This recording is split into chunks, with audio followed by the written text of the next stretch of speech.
আমন্ত্রণ ব্যবসা বাণিজ্য আর অর্থনীতির খবরাখবর নিয়ে নিউজ 24 এর নিয়মিত আয়োজন বিজনেস আওয়ারে শনি থেকে বৃহস্পতিবার দুপুর 1টায় প্রচারিত হচ্ছে এই অনুষ্ঠান। আয়োজনে থাকছে দেশ বিদেশের ব্যবসা বাণিজ্যের সবশেষ খবর এবং খবরের বিশ্লেষণ। এছাড়াও আছে শেয়ার বাজার এবং মুদ্রা বাজারের আপডেট। পুরো সময় জুড়ে আপনাদের সাথে আছি আমি হোসাইন শাহাদাত। যুক্তরাষ্ট্রের বাজারে পণ্য রপ্তানির ক্ষেত্রে পাল্টা শুল্ক আরোপ ঠেকাতে বাংলাদেশ সহ বিশ্বের বিভিন্ন দেশ ট্রাম্প প্রশাসনের সঙ্গে জোর কূটনৈতিক আলোচনা চালিয়ে যাচ্ছে। কিছু দেশ আলোচনা এগিয়েছে, কিছু দেশের ক্ষেত্রে এখনও রয়েছে নানান জটিলতা। বার্তা সংস্থা রয়টার্সের তথ্য মতে এই পরিস্থিতিতে চূড়ান্ত শুল্কের পরিমাণ উল্লেখ করে 12 দেশকে চিঠি দিতে যাচ্ছে যুক্তরাষ্ট্র। মার্কিন প্রেসিডেন্ট ডোনাল্ড ট্রাম্প চিঠিগুলোতে সই করেছেন, আজ সেগুলো যুক্তরাষ্ট্র থেকে পাঠানো হবে। তবে কোন কোন দেশ চিঠি পাচ্ছে তা উল্লেখ করেননি ট্রাম্প। আজ বিষয়টি প্রকাশ করা হবে বলে জানিয়েছেন তিনি। এদিকে শুল্ক নিয়ে আলোচনার জন্য যুক্তরাষ্ট্রে রয়েছেন বাংলাদেশের জাতীয় নিরাপত্তা উপদেষ্টা খলিলুর রহমান এবং বাণিজ্য উপদেষ্টা শেখ বশিরউদ্দিন।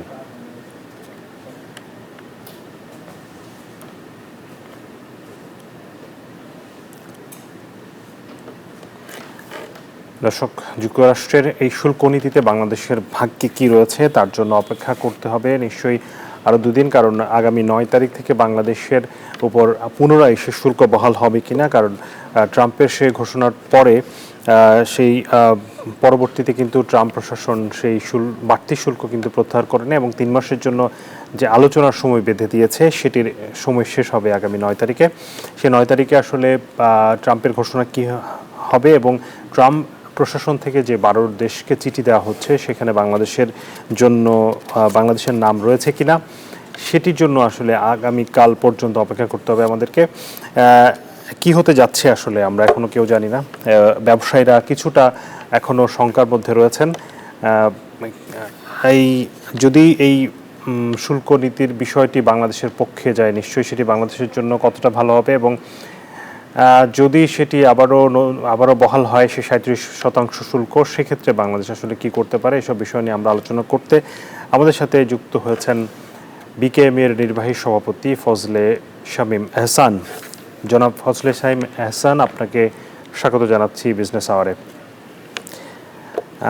আপনার কাছে যেটি জানতে চাইবো যে নিশ্চয়ই আমরা আশা করতে পারি যে একটি ইতিবাচক বিষয় আসবে, কারণ এরই মধ্যে সরকারের পক্ষ থেকে আমরা যেটি জানতে পেরেছি বাংলাদেশ যুক্তরাষ্ট্রকে সব ধরনের পণ্যে যুক্তরাষ্ট্র থেকে যেসব পণ্য আমদানি করা হয় সেখানে শুল্ক মুক্ত সুবিধা দেওয়ার চিন্তা ভাবনা এবং সেই আলোচনাই কিন্তু যুক্তরাষ্ট্রের সাথে হচ্ছে। এরই মধ্যে ভিয়েতনাম তাদের শুল্ক শূন্য করে দিয়ে যুক্তরাষ্ট্র থেকে কিন্তু এরই মধ্যে শুল্কের সুবিধা নিয়েছে, অর্থাৎ 46% তাদের উপর যেই শুল্ক আরোপ করেছিলেন রেসিপ্রোকাল ট্যারিফ সেটি এখন 20% নামিয়ে আনা হয়েছে। বাংলাদেশের ক্ষেত্রে আশা করা হচ্ছে সেটি আরও কম হবে।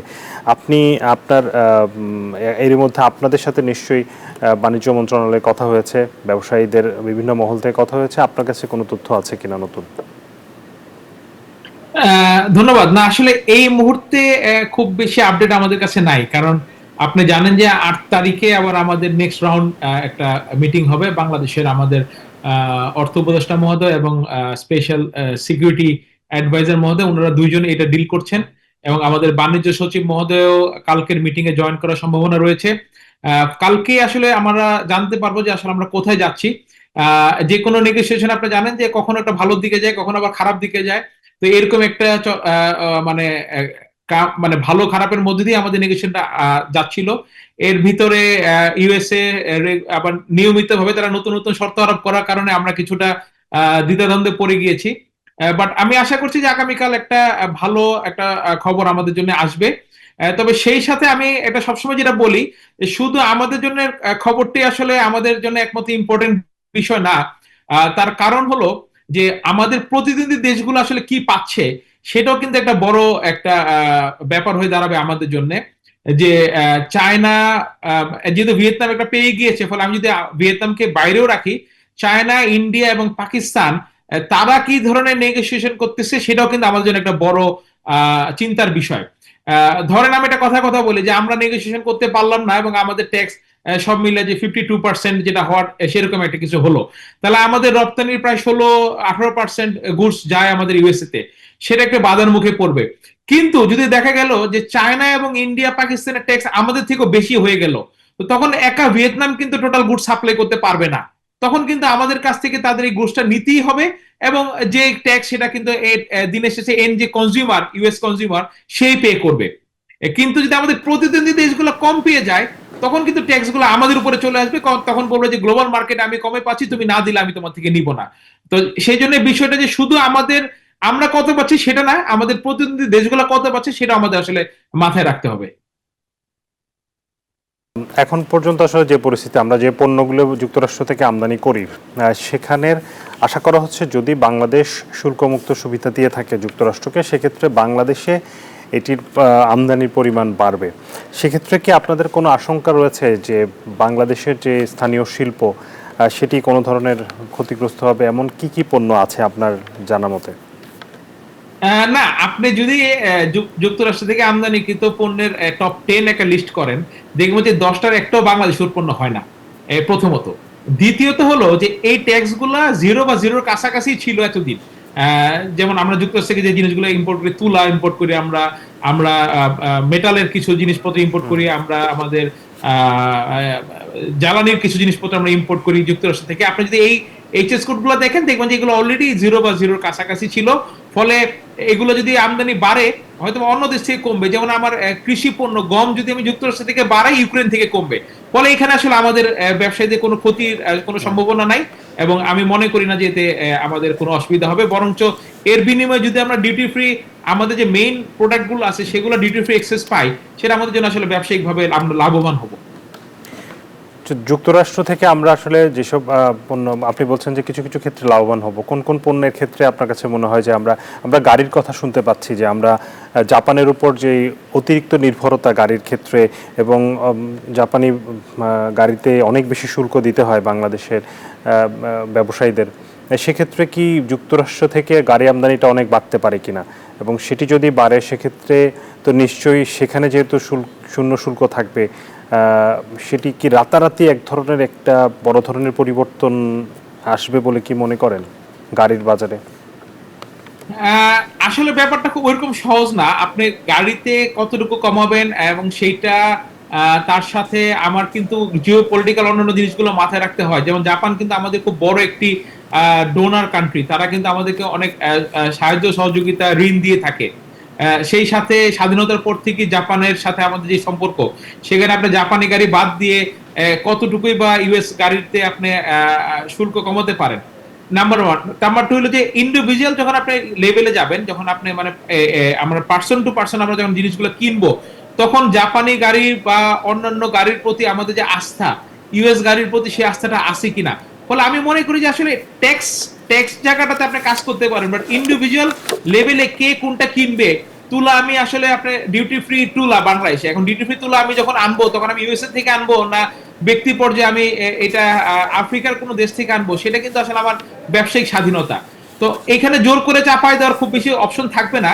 কিন্তু আমরা যেটা করতে পারি যে আমরা অন্যদেরকে ইজ অফ ডুইং বিজনেসটাকে একটু ইজি করে দিয়ে তাদেরকে আমরা ফ্যাসিলিটেট করতে পারি, যে আমরা ডিউটি গুলা, স্ট্রাকচার গুলা কিছুটা মিনিমাইজ করতে পারি। কিন্তু খুব বেশি চেঞ্জ করার অপশন আমার কাছে মনে হয় না থাকবে, কারণ আমাদের সাথে অন্যান্য দেশের বাণিজ্যগুলো মাথায় রাখতে হবে। সেই সাথে আপনি আমরা সংবাদ মাধ্যমে আমরা দেখেছি যে তারা বেশ কিছু কঠিন শর্ত দিচ্ছে। যেমন ইউএস যদি কারোর প্রতি এম্বার্গো দেয়, সেটা আমাদেরও সেটাকে মানতে হবে, বা তারা যদি ডিউটি বাড়ায়, আমাদেরকেও সেটা মেনটেন করতে হবে। তো আসলে সার্বভৌম দেশ হিসেবে সেগুলো মানাটা অনেকাংশে কঠিন হয়ে যাবে আমাদের সরকারের প্রতি, আমাদের সরকারের জন্য। তো এই টোটাল নেগোসিয়েশনের জায়গাটা থেকে আমার মনে হয় যে সরকার হয়তোবা একটি ভালো জিনিস আনতে পারবে, বাট খুব বেশি একটা দেশের উপর নির্ভরশীল হওয়ার বিষয়টা মনে না সরকার বিবেচনা করবে। যে এর মধ্যে বাণিজ্য সচিব মাহবুবুর রহমান তিনি বলেছেন যে যুক্তরাষ্ট্রের যেসব আইন রয়েছে, নিজস্ব আইন আছে, যুক্তরাষ্ট্র শুল্ক কমানোর ক্ষেত্রে এই আইনগুলো মেনে নেওয়ার শর্ত দিতে পারে, এবং সেটি যদি দেওয়া হয় সেক্ষেত্রে সেটি বাংলাদেশের পক্ষে সেই শর্ত পূরণ করা কতটা সম্ভব হবে। তিনি বলছেন যে আসলে এটা সম্ভব নয়, কারণ বাংলাদেশ আসলে ডব্লিউটিওর যেই শর্ত মেনেই কিন্তু ব্যবসা করে থাকে, আন্তর্জাতিক বাণিজ্য, সেই জায়গাটাতে আসলে এই শর্তগুলো যদি মানতে হয় সেক্ষেত্রে বিষয়টা একটা নতুন জটিলতা তৈরি করবে কিনা? হ্যাঁ, আমি এই বিষয়টা একটু আমি কভার করলাম। আর আরেকটা জিনিস হলো যে ডাব্লিউটিও যেমন আমরা মেনে চলতে আসলে ডাব্লিউটিওর কি কোনো বর্তমানে অস্তিত্ব আছে কিনা সেটাও একটা আসলে কোশ্চেনেবল ব্যাপার। আমি গতকালই দেখছিলাম যে জার্মানি কিন্তু নতুন করে ডাব্লিউটিওর আদলে আরেকটি সংস্থা করার প্রস্তাব দিয়েছে, কারণ ডাব্লিউটিওর টোটাল জিনিসটাই কিন্তু এই ট্রাম্পের বিষয়টাতে ভেঙে পড়েছে এবং ডাব্লিউটিও কিন্তু কোনো প্রকারের কার্যকরী কোনো ভূমিকাও রাখতে পারে নাই, যেটা রাখা উচিত ছিল। যে বরঞ্চ ট্রাম্পকে একটা এক ঘরে করে দেওয়ার ব্যবস্থা করতে পারতো, কিন্তু ডাব্লিউটিও আসলে এই জিনিসগুলো মানে নাই। আর এফটিএ যখন করবেন বা আপনি যখন পিটিএ করবেন তখন কিন্তু ইন্ডিভিজুয়াল কান্ট্রির সাথে আপনি ট্যাক্সের আলাদা করতে পারেন। এটা এমন না যে ডাব্লিউটিওর আন্ডারে থেকে আমার সবকিছু বর্তমানে করতে হবে। কিন্তু আমাদের একটা জিনিস মাথায় রাখতে হবে যে আমাদের কিন্তু টোটাল এক্সপোর্টের 16 to 18% ইউএসএ তে যায়, বাকি কিন্তু আমার অন্যান্য দেশে যায়, এবং আমার সবচেয়ে বড় মার্কেট কিন্তু ইউরোপিয়ান ইউনিয়ন। ফলে এমন কোন ট্যাক্স কমানো যাবে না যে এরপরে আবার ইউরোপিয়ান ইউনিয়ন আমাদের উপরে প্রেশার ক্রিয়েট করে বা তারা মনক্ষুণ্ণ হয়, কারণ ইউরোপিয়ান ইউনিয়নের বাজারটাই আমাদের সবচেয়ে বড় বাজার। আজকে আপনি যদি নাকি আমেরিকান গাড়িতে যদি আপনি ট্যাক্স কমান, আগামীকাল আমার কিন্তু ইউরোপের গাড়িতে ট্যাক্স কমাতে হবে, তারপরে দিন আমার জাপানের গাড়িতে ট্যাক্স কমাতে হবে। তো ফলে ওভারঅল কিন্তু আসলে সবার জন্যই কমে যাবে। তো তখন আবার ট্রাম্প প্রশাসন আনপ্রেডিক্টেবল, তখন আবার তারা এসে নতুন কি কথা বলবে সেটা আমরা জানি না। তো এই জিনিসগুলো আসলে খুবই টেকনিক্যাল এবং খুবই মানে কঠিন একটা নেগোসিয়েশনের মধ্যে বাংলাদেশ আছে। দেখা যাক, আগামীকাল হয়তো আমরা জানতে পারবো যে কি হয়। আমরা জনস্বামী, আপনি আমাদের সাথে থাকুন, আমরা আরো বিষয় নিয়ে আলোচনা করব। বিশেষ করে তুলা আমদানিতে যে নতুন করে অগ্রিম আয়কর আরোপ করা হয়েছে, এছাড়া অন্যান্য বিষয়গুলো নিয়ে আমরা এই মুহূর্তে ব্যবসা বাণিজ্য কেমন চলছে, বিশেষ করে রপ্তানি বাণিজ্য, সেই বিষয়গুলো নিয়ে আমরা আলোচনা করব। আপনাদের সাথে থাকুন। এই মুহূর্তে আমরা যাচ্ছি রাজধানীর ব্র্যাক সেন্টারে। সেখানে বেসরকারি উন্নয়ন ও গবেষণা সংস্থা সানেমের আয়োজনে চলছে কর্মসংস্থান, শিক্ষা এবং জুলাই পরবর্তী রাজনৈতিক যে পট পরিবর্তন, সেই বিষয়গুলো নিয়ে আলোচনা চলছে। সেখানে রয়েছেন সহকর্মী রিয়াদ সুমন। তার কাছ থেকে জেনে আসতে চাই আলোচনায় কি হয়েছে, কোনো ধরনের তথ্য আছে কিনা তার কাছে।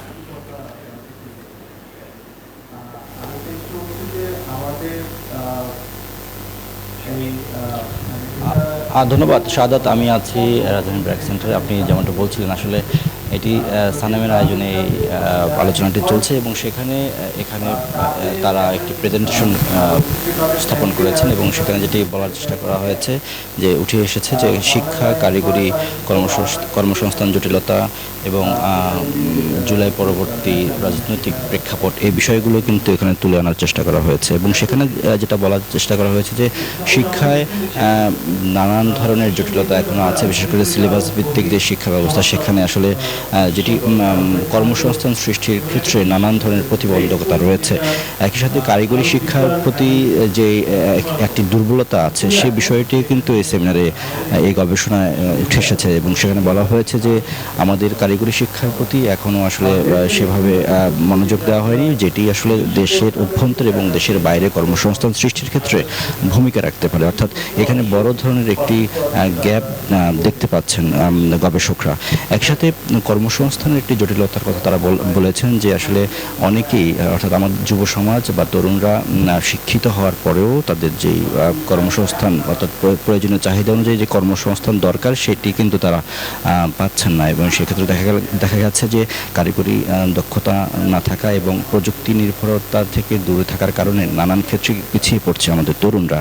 এবং সেখানে যে কারণগুলো বলা হয়েছে যে আসলে শহরের এবং প্রত্যন্ত গ্রামের মধ্যে যে একটি যোজন একটি দূরত্ব আছে, সেখানে এই প্রতিযোগিতায় টিকে যাচ্ছে শহর এবং আরবান এরিয়ার তরুণরা, কিন্তু সেখানে পিছিয়ে পড়ছে আমাদের তৃণমূলের এবং বিভিন্ন জেলা পর্যায়ের তরুণরা। সেখানে বলা হয়েছে যে আসলে প্রশিক্ষণ এবং চাকরির বাজারে টিকে থাকার জন্য যে দক্ষতা দরকার, সেক্ষেত্রে আসলে শহরের স্টুডেন্ট বা শিক্ষার্থীরা বেশি জ্ঞান অর্জনের সুযোগ পাচ্ছে, কারণ শহরে বিভিন্ন প্রশিক্ষণের সুযোগ রয়েছে এবং সেক্ষেত্রে তারা আসলে সেটি গ্রহণ করতে পারছে। সেখানে পিছিয়ে পড়ছে জেলা শহরের তরুণরা।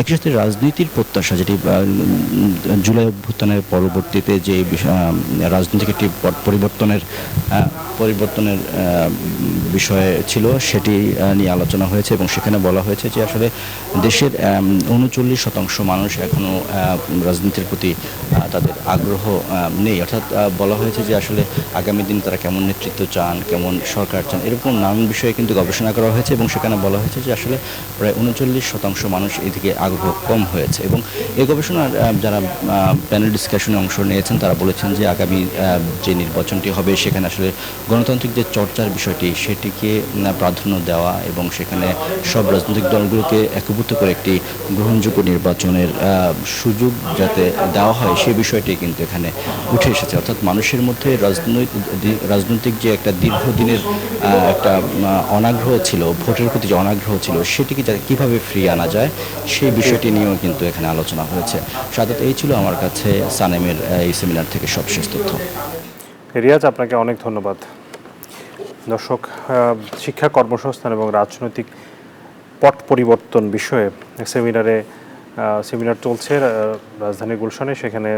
সেখানকার সবশেষ খবরাখবর জানাচ্ছিলেন সহকর্মী রিয়াজ সুমন। আমরা আবারও আলোচনায় যাচ্ছি। আমাদের সাথে আছেন বিকেএমএ নির্বাহী সভাপতি ফজলে শামীম এহসান। জনাব শামীম, আপনার কাছ থেকে আসলে যেটি জানতে চাচ্ছিলাম যে গত শনিবার বিটিএমের পক্ষ থেকে একটি সংবাদ সম্মেলন করা হয়েছে এবং সেখানে বাজেটে যেই তুলা আমদানিতে 2% অগ্রিম আয়কর আরোপ করা হয়েছে তার প্রতিবাদে তারা এই সংবাদ সম্মেলন করেছে এবং তারা বলেছে যে এই কর যদি প্রত্যাহার করা না হয় সেক্ষেত্রে অনেক সুতা প্রস্তুতকারী যে কারখানাগুলো আছে সেগুলো কারখানা বন্ধ হয়ে যাবে এবং তারা আসলে এমনিতেই নানান ধরনের সমস্যা রয়েছে বস্ত্র খাত, সেখানে আরও বেশি প্রভাব পড়বে নেতিবাচক। এই বিষয়গুলো নিয়ে আপনারা কতটা চিন্তিত? কারণ তাদের কাছ থেকে তো আপনারা সুতা নিয়ে থাকেন বা কাপড় নিয়ে থাকেন, আপনারা কতটা চিন্তিত এই বিষয়ে? আসলে আমি প্রথমে একটু ভিন্নভাবে বলি। দেখেন, এইটি দিতে আমাদের সমস্যাটা কোথায়? সমস্যাটা হলো যে যখন নাকি এআইটি নেয় এটা অ্যাডজাস্ট করার কথা, তো অ্যাডজাস্টটা করবেন কি হবে? আমি থেকে যদি আপনি কম নিয়ে থাকেন তাহলে আমি বাকিটা আপনাকে দিব, আর আপনি যদি আমার থেকে বেশি নিয়ে থাকেন তাহলে আমাকে ফেরত দিবেন। এটি একটা নর্মাল একটা সেন্স। কিন্তু যেটা সমস্যা হয়, তারা যে এআইটিটা নেয় এটা সরকারের ফেরত দেওয়ার কোনো আর অপশন নাই। তারা বলে যে আগামী বছর সমন্বয় করা যাবে, কিন্তু আগামী বছর যেটা বেশি নিচ্ছে এরকম তো বছরের পর বছর এআইটি নামে আমার থেকে টাকা বেশি নিচ্ছে, তো সেইটা তো সমন্বয়ের করার কোনো অপশন থাকতেছে না। সেইখানে আসলে সমস্যাটা। যদি আমার কাছ থেকে আপনি এআইটি নেন এবং যদি সময় মতন যদি বেশি দিয়ে থেকে ফেরত দেন তাহলে আমাদের কারোরই কোনো তেমন অবজেকশন থাকবে না। কিন্তু এই বিষয়টা বাংলাদেশে নেই। আমি ব্যক্তিগতভাবেই আমি বলতেছি, আমার গত বছর আমার সরকার যেটা আমাকে অ্যালাউ করেছে আর আমার কাছ থেকে যে পরিমাণ এইটি কেটে নিয়ে গিয়েছে খরচের পরে, সেটার 58% আমার ট্যাক্স রেট পড়েছে, যেখানে আমার ট্যাক্সের 10% এজ এ গ্রিন ইন্ডাস্ট্রি ওনার আমার ট্যাক্সের 10%, কিন্তু সরকার আমার কাছ থেকে 58% ট্যাক্স নিয়েছে, যেটা নাকি বিশ্বে সর্বোচ্চ, কিন্তু এটা আমাকে কোনো তারা ফেরত দিবে না। এটা হলো আমাদের সমস্যার জায়গা। এবং এই কারণে যদি আমার সুতার দাম বেড়ে যায় তাহলে হবে কি, আমাদের বাংলাদেশের যে স্পিনিং মিলগুলো আছে তারা তাদের কম্পিটিটিভনেস হারাবে, যেহেতু ওনারা ফেরত পাবেন না এই টাকাটা সরকারের কাছ থেকে কোনো মতেই, তখন তারা কি করবেন, এই সুতার দামটা বাড়ালে আর যেহেতু আমরা গ্লোবাল মার্কেটে কম্পিট করি, হয়তো লোকাল সুতা বিক্রি করতে পারবেন, মানুষ কিনতে বাধ্য হবে, কিন্তু এক্সপোর্টের জন্য ওনারা যে সুতাটা বিক্রি করেন আমাদের কাছে সেই সুতাটা ওনারা বিক্রি করতে পারবেন না, কারণ গ্লোবাল বায়ার যারা আছে তারা কিন্তু এইসব কারণে দাম বাড়ায় দিবে না। তারা বলবে যে ইন্টারন্যাশনাল সুতার রেট আছে এখন $2.90, তুমি এই রেটে কস্টিং করো, তুমি বাংলাদেশ থেকে না পারলে ইন্ডিয়া আছে, চায়না আছে, ভিয়েতনাম আছে, পাকিস্তান আছে, অন্য দেশ থেকে তুমি সোর্সিং করো এই রেটে। তো তখন হবে কি, আমাদের স্পিনিং গুলো তাদের সক্ষমতা হারাবে এবং এত বড় একটা শিল্প, এত বড় কর্মসংস্থান এখানে এগুলো বন্ধ হয়ে যাবে। ফলে সরকারের যে কোনো সিদ্ধান্ত নেওয়ার আগে আসলে এগুলো একটু ভেবে চিন্তে নেওয়া উচিত। আর তুলা যেহেতু বাংলাদেশে উৎপন্নই হয় না, ফলে এটার উপর ট্যাক্স বসালে যে বাংলাদেশের কোনো কারো উপকার হবে সেটাও না। এবং আপনি যদি রেভিনিউর কথা চিন্তা করেন, খুব বেশি রেভিনিউ কিন্তু এখান থেকে সরকার পাবে না, এর থেকে অনেক বেশি লস হবে যদি নাকি তার সেলস কমে যায়, লোকাল সেলস কমে যায়। ফলে আমি মনে করি যে এগুলো আসলে কেন যে সিদ্ধান্তগুলো নেয়, ইভেন আপনি যদি লোকালও চিন্তা করেন, এই প্রোডাক্টটা কিন্তু কি একটা এন্ড প্রোডাক্ট হচ্ছে একটা সময়, এবং এন্ড প্রোডাক্টের উপর একটা ভ্যাট আছে, তখন আবার করবে কি এটাকে রেয়ার দিবে। এত কিছু কমপ্লিকেটেড না করে কেন এই এআইটি বা এই ভ্যাট গুলা এই র মেটেরিয়ালসের উপরে, তুলার উপরে, সুতার উপরে বসানো হয়, এটা আসলে একদমই আমরা বুঝতে পারি না। এটা আসলে জটিলতা বাড়ে ব্যবসা। জি, নিশ্চয়ই সরকার এই বিষয়টা নিয়ে বিবেচনা করবে। আপনাদের এই বক্তব্য আমরা সরকারকে নিশ্চয়ই বিবেচনা করতে বলবো। আপনাকে যেটি জানতে চাইবো যে এই মুহূর্তে আসলে রপ্তানির চিত্রটা একটু কেমন? মানে আমরা জানি যে নানান ধরনের সমস্যার মধ্য দিয়ে রপ্তানি খাত যাচ্ছে, তারপরেও আমরা তথ্যগতভাবে দেখতে পাচ্ছি যে রপ্তানি বাড়ছে। রিয়েল সিনারিওটা একটু জানতে চাই যে আপনারা আসলে কেমন আছেন, যারা রপ্তানিকারক আছেন বিশেষ করে তৈরি পোশাক খাতে, মানে কারখানাগুলোর আসলে পরিস্থিতি কি এবং রপ্তানি সামনের দিনে কি পরিমাণ রপ্তানি ক্রয়াদেশ আছে আপনাদের হাতে, অর্থাৎ সামনে কি আমরা একটা ভালো সময়ের দিকে যাচ্ছি নাকি আরো চ্যালেঞ্জের মুখোমুখি হতে যাচ্ছি? আপনি সুন্দর করে কোশ্চেনটা করেছেন আসলে। এই যে মানে আমি যখন কারোর সাথে কথা বলি, আমার যেহেতু আমার পজিশনের কারণে অনেক গার্মেন্টস মালিকদের সাথে প্রতিদিনই কথা বলতে হয়, তা আমি দেখি প্রত্যেকেই সমস্যার মধ্যে আছে এবং তাদের এক্সপোর্ট ভালো না। কিন্তু ওভারঅল যখন আমি আবার কান্ট্রি এক্সপোর্ট দেখি, তখন আমি দেখি যে আমাদের গ্রোথ রেট অনেক হাই। এটা হতে পারে যে কিছু মানুষ ভালো করতেছে বাট বেশিরভাগ মানুষ খারাপ করতেছে, যেটা আসলে অর্থনীতির জন্য বা সমাজের জন্য ভালো না। যে অল্প কিছু মানুষ ভালো করবে বাট বেশি মানুষ খারাপ করবে, এটা কখনোই কাম্য নয়। বাট তারপর আসলে পরিস্থিতিটা অনেকাংশে এরকম গিয়েছে। এবং আপনি যদি দেখেন যে গত এক বছর আমাদের গ্রোথ ছিল, কিন্তু আপনি যদি জুন মাস দেখেন দেখবেন যে আমাদের কিন্তু এটা কিন্তু নেগেটিভের দিকে চলে যাচ্ছে। আমাদের গ্রোথটা কিন্তু আগের মতো নাই জুন মাসে। এবং আগের বছর ঈদের মাসে যদি আপনি বলেন, আগের বছর ঈদের তুলনায় এই বছর ঈদও ছিল, কিন্তু আমাদের গ্রোথ কিন্তু কম হয়েছে, ফলে নেগেটিভ। তো ফলে এটা একটা চিন্তার বিষয়। এবং আগামীতে আমি নাম বলছি না, একটা বড় ব্র্যান্ডস তারা বাংলাদেশ থেকে প্রায় 20% অর্ডার অফিসিয়ালি তারা বাংলাদেশ থেকে শিফট করতেছে বিকজ অফ তাদের পলিসি, এবং তারাই লার্জেস্ট বায়ার বাংলাদেশ থেকে, one of the largest buyer. তো সেই জায়গাগুলো আমাদের জন্য কিছুটা চিন্তার বিষয়। তবে আমি আশাবাদী, আমি সবসময় আশাবাদী মানুষ, এবং আমি মনে করি যে ট্রাম্পের যে এই যে নেগোসিয়েশনটা উনি করতেছেন, উনি ব্রিক্সের উপরে এক্সট্রা 10% দিবেন বলছেন, চায়নার উপরে উনি অনেক বড় ট্যাক্স দিবেন, এগুলো যদি বজায় থাকে, মানে চায়নার উপরে যদি ওনার বজায় থাকে এবং ইন্ডিয়ার ব্রিক্সের কারণে যদি আরো 10% এক্সট্রা ট্যাক্স দেয়, তাহলে আগামীতে আমাদের ব্যবসাটা আবার ভালো হবে। কারণ আমরা ইউএস বায়ারদের অনেক অর্ডার বাংলাদেশে শিফট করবে বলে আমার বিশ্বাস। এখন যে আসলে সমস্যাটা আছে কি, এটি কি অর্ডারের স্বল্পতা নাকি আসলে অভ্যন্তরীণ নানান ধরনের জটিলতা, মানে বিশেষ করে জ্বালানি সংকটের কথা তো আপনার, বিদ্যুতের সংকট, জ্বালানি সংকট, এবং অনেকে বলছেন যে যে পরিমাণ ব্যাংক ঋণের সুদ বেড়েছে, সব কিছু মিলিয়ে, এবং অভ্যন্তরীণ নানান অস্থিরতা তো আছে, সব কিছু মিলিয়ে কি আসলে সমস্যাটা কি শুধু বৈশ্বিক নাকি আমাদের অভ্যন্তরীণ অনেকগুলো সমস্যা এর মধ্যে রয়েছে যেগুলো সমাধান করা খুব দরকার? দেখেন, আমরা যখন আমাদের প্রতিযোগিতা সক্ষমতা হারাই, তখনই কিন্তু আসলে এটা নিয়ে যায়, মানে বায়াররা কিন্তু তখনই অর্ডারটা নিয়ে যায় মানে অন্য দেশে। কারণ যখন তারা দেখে যে প্রতিযোগী দেশগুলোর তুলনায় আমাদের সক্ষমতা কম, তখনই কিন্তু তারা চিন্তা করে যে 20% অর্ডার তারা অন্য দেশে মুভ করবে। তো আমাদের সক্ষমতা কমার কারণ কি, যে আমরা সঠিক সময় তাদেরকে গুডস গুলো সাপ্লাই করতে পারতেছি না বা কমিটমেন্ট গুলো রাখতে পারতেছি না, বিকজ অফ আমাদের যে আমাদের যে গ্যাসের ক্রাইসিস।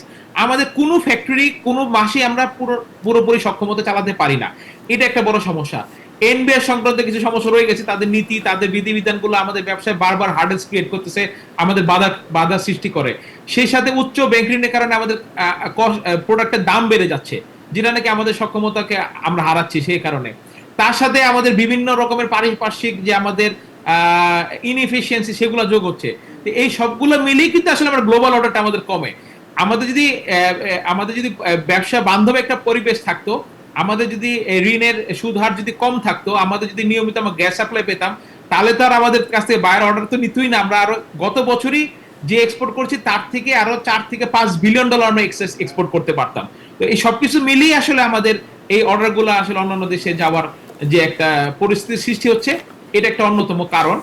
কিন্তু আমি আবারও বলেছি, এটা ইউরোপিয়ান বায়ারদের ক্ষেত্রে এটা প্রযোজ্য কিছুটা হয়েছে, কিন্তু ইউএস ট্যারিফের উপর নির্ভর করে আসলে আমাদের পরবর্তী আমরা কোন দিকে যাব, সেটা আসলে ইউরোপ ট্যারিফ অন্যান্য দেশের উপরে ইউএসএ কিরকম ট্যারিফ দিচ্ছে তার উপর নির্ভর করবে। আমাদের নতুন বাজারগুলোর এখন কি অবস্থা, যে ইউএস এবং ইউরোপীয় ইউনিয়নের বাইরে যেসব নতুন বাজার, আমরা জানি যে গত কয়েক বছরে আমরা বেশ ভালো করছিলাম, জাপান, অস্ট্রেলিয়া বা এমনকি ভারতেও আমাদের রপ্তানি বাড়ছিল, সেগুলোর এই মুহূর্তে পরিস্থিতি কেমন? দেখেন, নতুন বাজার বলতে আসলে আমাদের কাছে খুব বেশি অপশন নাই। অপশনের মধ্যে যদি আপনি মানে যেটি আমরা অপ্রচলিত বাজার বলি আর কি, হ্যাঁ, মানে মানে 1+ বিলিয়ন যদি আপনি হিসাব করেন, সেখানে জাপান, চায়না, ইন্ডিয়া, অস্ট্রেলিয়া এবং আমি জানেন আমাদের কিছুটা মানে জিএসি কান্ট্রিগুলো আমরা কি ধরতে পারি। এই ক্ষেত্রে আমাদের সবচেয়ে বড় পটেনশিয়াল বাজার ছিল ভারত। কারণ ভারত এত বড় জনসংখ্যার দেশ এবং তাদের মিডল ক্লাস যেরকম ভাবে উঠে আসতেছে, সেই ক্ষেত্রে এটা একটা আমাদের চান্সেস ছিল অনেক ভালো করার। কিন্তু সাম্প্রতিক যে একটা রাজনৈতিক এবং অর্থনৈতিক যে একটা কূটনীতির কারণে আমরা আসলে এই জায়গাটাতে আমরা কিছুটা বাধাগ্রস্ত হয়েছি। এইটাতে আমাদের এক্সপোর্ট কমে যাবে। জাপান আমাদের কিছুটা গ্রো করবে, চায়নাতে একটা সম্ভাবনা দেখা দিবে আগামীতে। কিন্তু তারপরে একটা জিনিস কি, নতুন বাজারগুলোর মধ্যে অনেকগুলো তারা নিজেরই ম্যানুফ্যাকচারিং কান্ট্রি, নাম্বার ওয়ান। এবং নাম্বার টু হলো যে তাদের পার্চেসিং ক্যাপাসিটি কিন্তু এখনো ইউরোপ বা ইউএস এর মতো গড়ে উঠে নাই। ফলে এই অপ্রচলিত বাজারগুলো দিয়ে আসলে প্রচলিত বাজারের যদি কোনো ব্যবসা সমস্যা হয় সেগুলো আসলে কাভার করা সম্ভব না। কিছুটা আমাদের এক্সপোর্ট বাড়ানো সম্ভব, কিন্তু খুব বেশি আসলে এই বাজারগুলোর সক্ষমতা নাই। আমাদেরকে সময় দেওয়ার জন্য। নিশ্চয়ই পরবর্তীতে আপনার সাথে আবারও কথা হবে। দর্শক, আমরা আলোচনা করছিলাম যুক্তরাষ্ট্রের যে শুল্ক নীতি এবং সেই শুল্ক নীতিতে বাংলাদেশের ভাগ্যে কী রয়েছে এ বিষয় নিয়ে আমরা রপ্তানি নিয়ে আলোচনা করছিলাম। আমাদের সাথে যুক্ত ছিলেন বিকেএমের নির্বাহী সভাপতি ফজলে শামীম এহসান। এবারে চলে যাচ্ছে অন্যান্য সংবাদে। সরকারের সাথে জাপানের ঋণ চুক্তির মাধ্যমে ঢাকায় জাতীয় রেফারেন্স পরীক্ষাগার নির্মাণ এবং একই সাথে দেশব্যাপী খাদ্য পরীক্ষণ এবং বিচারিক কার্যক্রম সুদৃঢ় করতে চট্টগ্রাম এবং খুলনায় বিভাগীয় নিরাপদ খাদ্য পরীক্ষাগার এবং কার্যালয় ভবন নির্মাণের উদ্যোগের কথা জানিয়েছেন খাদ্য উপদেষ্টা আলী ইমাম মজুমদার। সকালে হোটেল সোনারগাঁয়ে বাংলাদেশ নিরাপদ খাদ্য কর্তৃপক্ষের আয়োজনে modern food safety system in Bangladesh শীর্ষক সেমিনারে অংশ নিয়ে কথা বলেন তিনি। তিনি জানান, বাংলাদেশ থেকে খাদ্য রপ্তানির ব্যাপক সম্ভাবনা এবং বিশ্বব্যাপী চাহিদা থাকলেও সর্বক্ষেত্রে নিরাপদ খাদ্য নিশ্চিত করতে না পারায় খাদ্য রপ্তানির এই সুযোগ পুরোপুরি কাজে লাগাতে পারছে না বাংলাদেশ। নিরাপদ খাদ্য এবং গুণমান নিশ্চিত করতে পারলে আন্তর্জাতিক খাদ্য বাজারে প্রবেশাধিকার বাড়বে এবং খাদ্য এবং কৃষি খাতে রপ্তানি আয় অনেক গুণ বৃদ্ধি পাবে বলে জানান তিনি। Very thankful to the government of Japan and JICA for their tremendous support and technical cooperation to build a better food safety administration. We need safe food for our nation, for protecting citizens, ensure health and increase their well-being. If food safe is ensured, then food-related disease will be reduced also. দর্শক, বিশেষ আওয়ারের সময় হলো একটা বিরতির, ফিরবো একটু পর, সাথে থাকবেন আশা করছি। স্বাগত আবারও, দেখছেন বিজনেস আওয়ার। এবারে শেয়ার বাজারের খবর।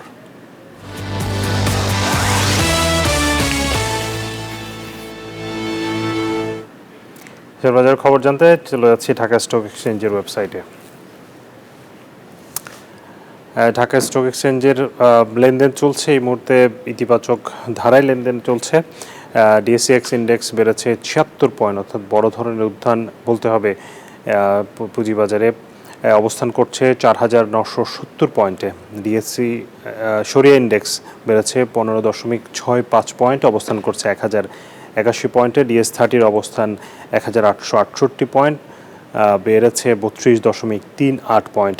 এখন পর্যন্ত যে লেনদেন হয়েছে তার পরিমাণ 423 কোটি টাকা এবং লেনদেনে অংশ নেওয়া কোম্পানিগুলোর মধ্যে দাম বেড়েছে 295টির, কমেছে 50টির এবং অপরিবর্তিত আছে 60টি কোম্পানির শেয়ারের দর।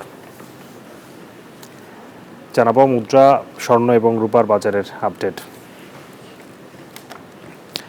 মার্কিন ডলার আজকে কেনা হচ্ছে 122 টাকায়, বিক্রি 123। ইউরো 133 টাকায় কিনে 138 টাকায় বিক্রি করা হচ্ছে। পাউন্ডের কেনা দর 154, বিক্রয় 159। চীনা ইউয়ান কেনা হচ্ছে 15 টাকা 50 পয়সা, বিক্রয় 17 টাকা 30 পয়সা। সৌদি রিয়াল 30 টাকায় কিনে 32 টাকায় বিক্রি করা হচ্ছে। ভারতীয় রুপি কেনা হচ্ছে 1 টাকা 38 পয়সা, বিক্রয় 1 টাকা 45 পয়সা। স্বর্ণের দরদাম জানাবো। 22 ক্যারেট স্বর্ণ প্রতি ভরির দাম 1,72,126 টাকা, প্রতি গ্রাম পড়ছে 14,757 টাকা। 21 ক্যারেট স্বর্ণ যারা কিনতে চান তাদেরকে প্রতি গ্রামে গুনতে হবে 14,000 টাকার বেশি এবং ভরিতে 1,64,299। 18 ক্যারেটের দাম পড়ছে 12,074 টাকা প্রতি গ্রাম, ভরিতে 1,40,831 টাকা। সনাতন স্বর্ণের দাম প্রতি গ্রাম 9,987 টাকা এবং ভরিতে 1,16,488 টাকা। রূপার দাম যদি দেখি 2,811 টাকায় প্রতি ভরিতে 22 ক্যারেট রূপা বিক্রি হচ্ছে এই মুহূর্তে বাজারে। 21 ক্যারেটের দাম পড়ছে 2,683 টাকা, 18 ক্যারেট 2,298 এবং সনাতন রূপা বিক্রি হচ্ছে 1,726 টাকায়। দর্শক, সময় হচ্ছে আরও একটি বিরতির। আবার স্বাগত জানাচ্ছি বিজনেস আওয়ারে। এবারে বন্দর বাণিজ্যের খবর।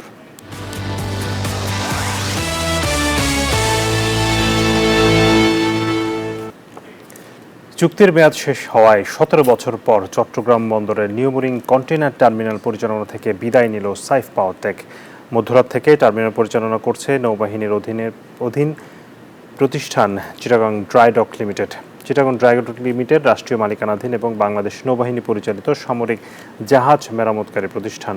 বন্দর সচিব মোহাম্মদ ওমর ফারুক বলেন, সরকারের সিদ্ধান্ত অনুযায়ী ড্রাই ডকের সঙ্গে 6 মাসের জন্য এনসিটি পরিচালনার চুক্তির সিদ্ধান্ত বন্দর কর্তৃপক্ষের ভোট সভায় অনুমোদিত হয়েছে। সাইফ পাওয়ারটেক এনসিটি পরিচালনার ছাড়লেও চুক্তি অনুযায়ী বন্দরের অন্যতম টার্মিনাল চিটাগং কন্টেইনার টার্মিনাল পরিচালনা করবে।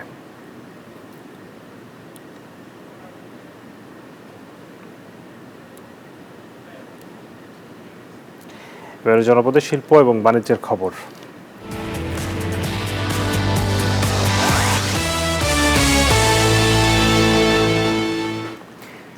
খাগড়াছড়ির মহালছড়িতে বিদেশি ফল রামবুটান চাষ করে সাফল্য পেয়েছেন এক উদ্যোক্তা। ভালো বাজার মূল্য এবং চাষাবাদ কম হওয়ার ঝামেলার কারণে বাড়ছে এ ফলের চাষ। পাহাড়ের মাটি এবং আবহাওয়া রামবুটান চাষে বিশেষভাবে উপযুক্ত বলছেন কৃষি বিজ্ঞানীরা। রামবুটান চাষ হয় ইন্দোনেশিয়া, ফিলিপাইন, থাইল্যান্ড সহ 5টি দেশে। খাগড়াছড়ি থেকে জহুরুল আলমের পাঠানো তথ্য ছবিতে ডেস্ক রিপোর্ট। খাগড়াছড়ির মহালছড়িতে পাহাড়ের ঢালু জমিতে ঝুলছে লাল ও হলুদ রঙের রামবুটান। শখের বসে 2021 সালে 220টি রামবুটান চারা বাড়ির পাশের ঢালু জমিতে রোপণ করেন মহালছড়ি উপজেলা স্বাস্থ্য কমপ্লেক্সের চিকিৎসক আকিপুর চৌধুরী। চলতি মৌসুমে প্রতি গাছে বাম্পার ফলন হয়েছে। ফলন ভালো, বাজারে দামও চড়া। মূলত 5টি দেশে উন্নত প্রজাতির রামবুটান রয়েছে। আমি এখানে যেখানে দাঁড়িয়ে আছি এটা হচ্ছে বেঞ্জাই প্রজাতির ইন্দোনেশিয়ান ভ্যারাইটি। এটা খুবই জনপ্রিয় একটা জাত। এছাড়া আমার এখানে ফিলিপিন্সের কুইজন ভ্যারাইটি, মালয়েশিয়ান আনাক সেকুলা যেটা স্কুল বই নামে পরিচিত এটাও আছে, ইন্ডিয়ান যেটা কেরালা থেকে আনা, মালয়েশিয়ান যেটা বাংলাদেশে প্রচুর বাণিজ্যিকভাবে চাষ হচ্ছে এখন N18। আরেকটা ভ্যারাইটি হচ্ছে আমার এখানে রংরিয়ান যেটা থাইল্যান্ডের। শখের বসে লাগানোর পরেও এখন দেখছি আমার এটা ফলন ভালোই আসছে, তো এটা বাণিজ্যিকভাবে শুরু করা যায়। সার ও কীটনাশক ছাড়াই নিয়মিত সেচ দেওয়ার মাধ্যমে এটি চাষ করা যায় বলে আগ্রহী হচ্ছেন অনেকেই। ফলগুলো ভালো, 2 বছরের মাথায় ফল এসে যায়। কোনো পানি বা সার পানি দিলে হয়, সার লাগে না। আমার বাড়ির আশেপাশে যেখানে জমিন জায়গা থাকে আমি ওইখানে গিয়ে আমার এই রামবুটান আমার ইচ্ছা চাষ করার। অনেক চাহিদা বেশি। আমি চিন্তা ভাবনা করলাম আমার নিজ বাগানে যদি আমি লাগাতে পারলে অনেক আমি ভালো কিছু করতে পারবো। পাহাড়ের মাটি ও আবহাওয়া বিদেশি ফল রামবুটান চাষের জন্য উপযোগী, তাই পার্বত্য এলাকায় রামবুটান চাষের পরামর্শ দিয়েছেন এই কর্মকর্তা। রামবুটানের জন্য যে মাটির অম্লতা এবং পরিবেশ লাগে তা আমাদের পাহাড়ি অঞ্চলে বিরাজমান এবং এটি একটি অন্যান্য ফলের মতোই চাষ করা যায়।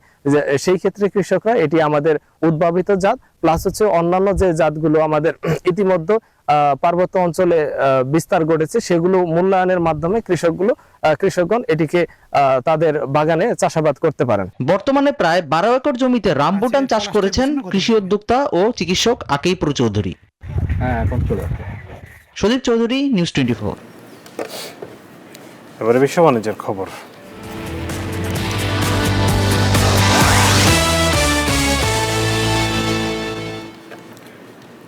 ব্রিক্স সমর্থক দেশগুলোর উপর অতিরিক্ত 10% শুল্ক আরোপের হুমকি দিয়েছেন মার্কিন প্রেসিডেন্ট ডোনাল্ড ট্রাম্প। নিজস্ব সামাজিক যোগাযোগ মাধ্যম ট্রুথ সোশ্যালে ব্রিক্সকে যুক্তরাষ্ট্র বিরোধী বলেও ক্ষোভ জানান তিনি। এদিকে ইসরায়েলকে গণহত্যাকারী আখ্যা দিয়ে ব্রাজিলে রিও ডি জেনেরিওতে ব্রিক্স সম্মেলন শুরু করেন দেশটির প্রেসিডেন্ট লুলা দা সিলভা। উদীয়মান অর্থনীতির দেশগুলোর জোট ব্রিক্সের উপর শুল্ক আরোপের হুমকি দিয়েছেন মার্কিন প্রেসিডেন্ট ডোনাল্ড ট্রাম্প। সামাজিক যোগাযোগ মাধ্যম ট্রুথ সোশ্যালে ট্রাম্প ঘোষণা দিয়েছেন 7 জুলাই সোমবার দুপুর 12টা থেকে যুক্তরাষ্ট্রের নতুন শুল্কপত্র বিতরণ শুরু হবে। এর আওতায় বিশ্বের বিভিন্ন দেশের সঙ্গে বিদ্যমান ট্যারিফ ও বাণিজ্য চুক্তিগুলো নতুনভাবে মূল্যায়ন করা হবে। একই সাথে ট্রাম্প হুঁশিয়ারি করে বলেছেন, কোন দেশ যদি ব্রিক্সের মার্কিন বিরোধী নীতির সঙ্গে নিজেদের যুক্ত করে তাহলে তাদের ওপরও অতিরিক্ত 10% শুল্ক আরোপ করা হবে। এই নীতির কোনো ব্যতিক্রম ঘটবে না। তবে ট্রাম্প আমেরিকা বিরোধী নীতি বলতে কি বোঝাতে চেয়েছেন সেই বিষয়ে বিস্তারিত কিছু জানাননি। এদিকে ব্রিক্সের সদস্যরা ট্রাম্পের শুল্ক নীতির সমালোচনা করার পাশাপাশি আন্তর্জাতিক মুদ্রা তহবিল IMF সংস্কারে প্রস্তাব দেওয়ার পরই এমন মন্তব্য করলেন মার্কিন প্রেসিডেন্ট। এর আগে ব্রিক্স জোটভুক্ত দেশগুলোর উপর 100% শুল্ক আরোপের হুমকি দিয়েছিলেন ট্রাম্প। এদিকে গাজায় চলমান ইসরায়েলি আগ্রাসনকে সরাসরি গণহত্যা হিসেবে অভিহিত করে ব্রাজিলের president Lula da Silva Rio de জেনেরিওতে অনুষ্ঠিত ব্রিক্স শীর্ষ সম্মেলনের উদ্বোধন করেছেন। ইসরায়েল ফিলিস্তিনি জনগণের বিরুদ্ধে যে গণহত্যা চালাচ্ছে তা আমরা চুপচাপ দাঁড়িয়ে থেকে মেনে নিতে পারি না। যুদ্ধের অস্ত্র হিসেবে ক্ষুধা বা অনাহারকে ব্যবহার করাও সম্পূর্ণ অগ্রহণযোগ্য। ফিলিস্তিনি সংকট নিয়ে কড়া অবস্থান নিয়ে তার এই বক্তব্য আন্তর্জাতিক অঙ্গনে নতুন মাত্রা যোগ করেছে। ব্রাজিল, রাশিয়া, ভারত ও চীনের উদ্যোগে 2009 সালে ব্রিক্স যাত্রা শুরু করে। চন্দ্রা, নিউজ 24। দর্শক, এই ছিল বিজনেস আওয়ারের আজকের আয়োজনের সাথে থাকার জন্য ধন্যবাদ সবাইকে।